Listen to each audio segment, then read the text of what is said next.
Unang punto po, ang paghingi ng tamang direksyon mula sa Diyos. Ang hiling dito ni David, ang paggabay ng Diyos na maituro sa kanya ang daan. At specific po yung hinihingi ni David.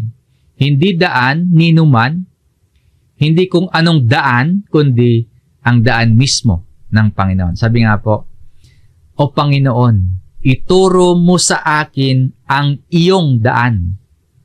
Pinapakita nito sa atin na kahit yung katulad ni Haring David na tanyag, makapangyarihan, isa ng hari, ay nangangailangan pa rin po ng paggabay ng Panginoon.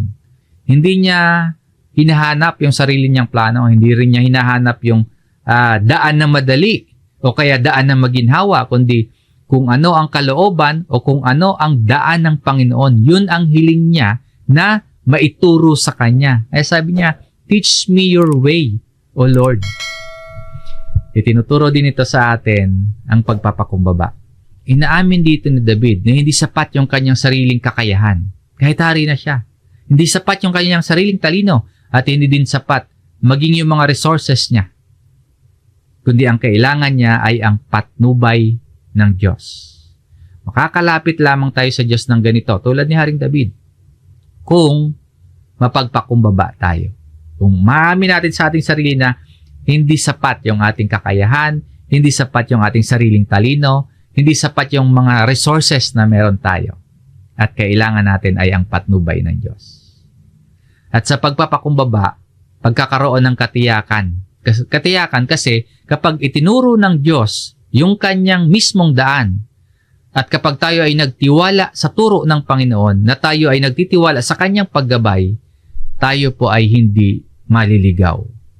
Kaya may katiyakan tayo. Malinaw na ipinapakita dito ni David na hindi sapat ang sariling talino o kakayahan ng tao. Kailangan natin ang pagtuturo ng Diyos sa tamang direksyon. Kung si David po, na isa ng hari, ay umaamin na kailangan niya ng patnubay ng Diyos, gaano pa kaya tayo na tayo ay mahina? Lalo na kung ikukumpara kay Haring David, limitado, madaling magkamali, gaano na tayo? Kung tayo ang masusunod, maaari tayong madaya. Kung gusto nating tayo lamang ang nasusunod, maaari tayong maligaw. Ganito ang ipinapaalala sa Kawikaan, chapter 14, verse 12. Mayroong daan na tila matuwid sa isang tao, ngunit mga daang tungo sa kamatayan ang dulo nito. Nagpapaalala naman ito sa atin na hindi lahat ng daan na maganda, hindi lahat ng daan na matuwid sa tingin nating mga tao ay tama na agad at ligtas na agad. Ang babala dito, hindi lahat ng matuwid sa atin, matuwid sa paningin ng Diyos. May mga daan or may mga landas na sa tingin nating mga tao, maayos. Sa tingin natin, maganda. Nagbibigay kasiyahan. Pero sa dulo pala, kapahamakan o yung sinasabi ditong death o kamatayan yung dulo. Ibig sabihin po, ang pananaw natin, maging yung kakayahan nating humatol, merong limitasyon. Maaari tayong magkamali. Sa Biblia po at maging sa karanasan ng maraming tao, kapag sariling paraan at sariling plano ng tao ang sinunod na taliwas sa kalooban ng Diyos, madalas po, kalungkutan at kapahamakan yung dulo. May mga plano tayo, may mga pagdedesisyon tayo, may mga pangarap tayo na gustong abutin at may mga pag-iisip tayo na tingin natin ay matuwid, pero kung wala ang Diyos at hindi iyon ayon sa daan ng Diyos, lahat yon walang katiyakan. Tayo po, para makatiyak sa kabutihan at tagumpay, kailangan nating umasa, kailangan nating magpasakop sa paggabay ng Diyos. Kaya, magtiwala tayo sa daan ng Diyos. Ngayon, kapag tayo po ay buong pusong nagtitiwala sa Diyos, ang Diyos mismo ang magtutuwid ng ating mga daan o landas. Ganito yung mababasa natin sa Proverbs chapter 3, verse 5 hanggang verse 6. Sa Panginoon ay buong puso kang magtiwala at huwag kang manalig sa sarili mong pangunawa. Sa lahat ng iyong mga lakad, siya'y iyong kilalanin at itutuwid niya ang iyong mga landasin. Sa mga talata pong ito, tinuturuan tayo na yung tamang direksyon sa buhay, hindi nakasalalay sa ating sariling pag-iisip. Yung tamang direksyon sa buhay, hindi nakasalalay sa sarili nating karunungan, kundi ang pagtitiwala ng buong puso sa Panginoon. Yun yung para makuha natin, munawaan natin, matahak natin yung tamang direksyon sa buhay. Trust in the Lord with all your heart. At hindi po sa ating mga sarili magtitiwala.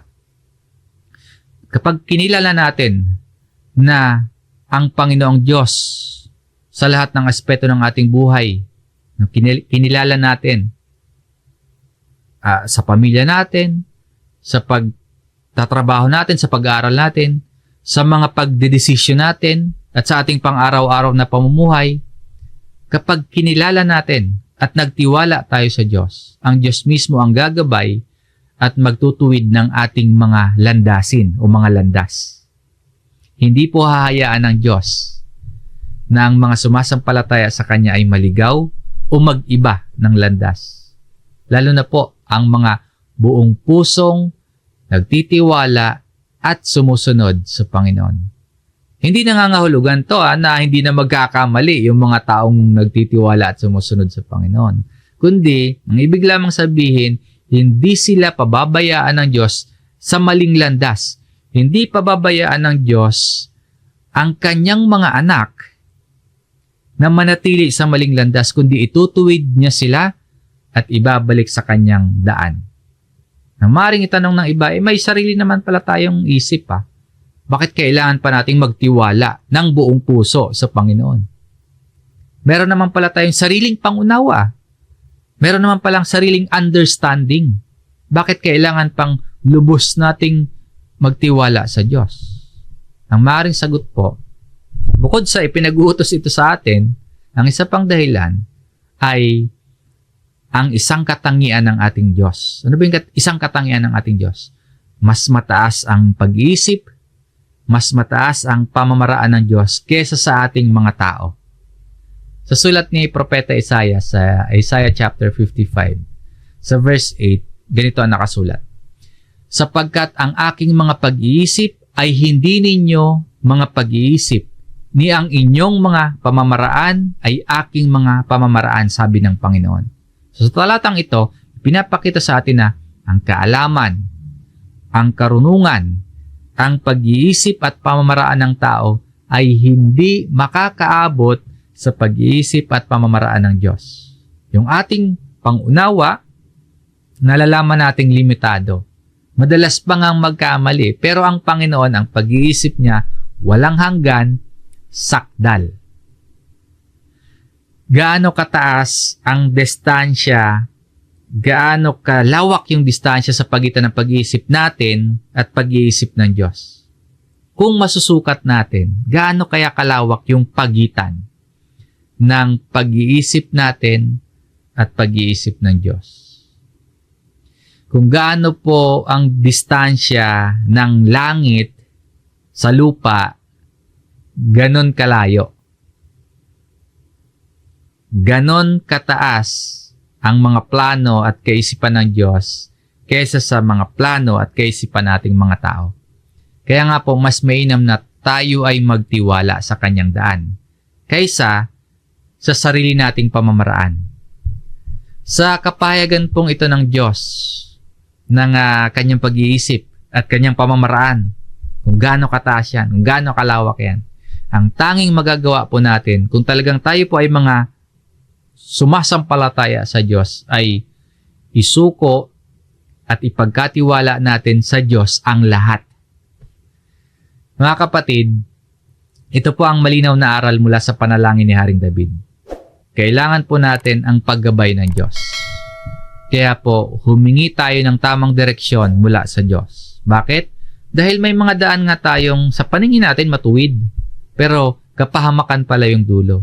At tayo po, wala tayong kakayahang ituwid yung sarili nating mga hakbang. Pero kung buong puso tayong magtitiwala sa Panginoon, itutuwid niya ang ating mga landasin. Higit sa lahat, bakit kailangan nating humingi ng direksyon sa Diyos?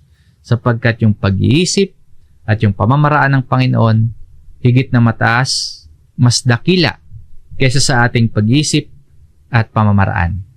Kaya po, katulad ni Haring David, maging bahagi nga din ito ng nilalaman ng ating mga pananalangin.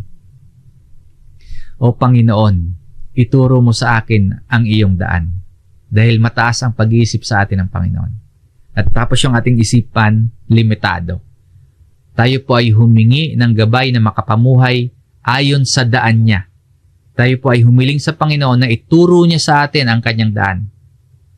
Ngayon po, ang katunayan naman na tayo ay nasa tamang daan ng Panginoon ay kapag yung ating pamumuhay naayon sa kanyang salita. Ang katunayan, kapag tayo ay nasa tamang daan ng Panginoon, yung ating pamumuhay naayon sa kanyang katuruan, naayon sa katotohanan ng Diyos. Marami pong mga tao, mga madasalin. Sa kanilang pananalangin, madalas nangingibabaw yung mga pansariling kagustuhan lamang, mga sariling plano, mga sariling direksyon. Baka sa paghiling ng ilan sa atin sa Diyos ang sinasabi natin, Panginoon, gusto kong umasenso. Ibigay na ninyo yung matagal ko ng gustong trabaho. Or, Panginoon, gusto ko ng mag-asawa. Ibigay na ninyo yung gusto kong mapangasawa. Panginoon, ito po yung gusto kong negosyo. Basbasan po ninyo ito para lumago at para umunlad. Or, Panginoon, maglilingkod ako sa inyo. Kung ibibigay po lamang ninyo yung time freedom at yung financial prosperity na hinihingi ko. Or kaya ang panalangin ay, Panginoon, ito yung naiisip ko. Ito yung nakikita ko na mabuti para sa akin. Basbasan po na ninyo ito para mangyari na talaga.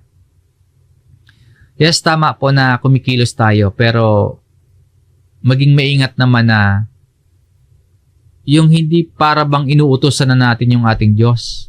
Tapos para bang pinipilit na natin yung sariling kagustuhan na lamang natin. Hindi masamang humiling sa Diyos.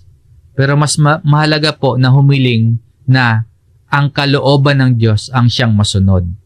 So suriin natin, magsuri tayo, maging maingat tayo. Yung mga hinihiling ba natin, yun ba talaga yung kalooban ng Diyos? O pansariling kagustuhan lamang natin yon? Sa mga panalangin natin, mainam po na nakikitaan din tayo ng Diyos ng tunay na pagpapasakop, na meron tayong pusong nagpapakumbaba at tinatanggap nating mas mataas, mas mabuti yung kaisipan at mga plano ng Diyos kaysa sa kaisipan at plano nating mga tao. So, tanungin natin yung ating mga sarili bilang spiritual check-up natin. Nasaan na ba yung puso natin?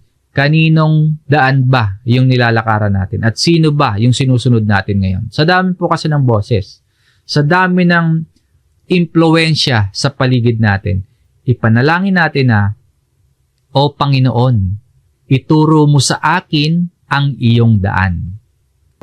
Sa panalangin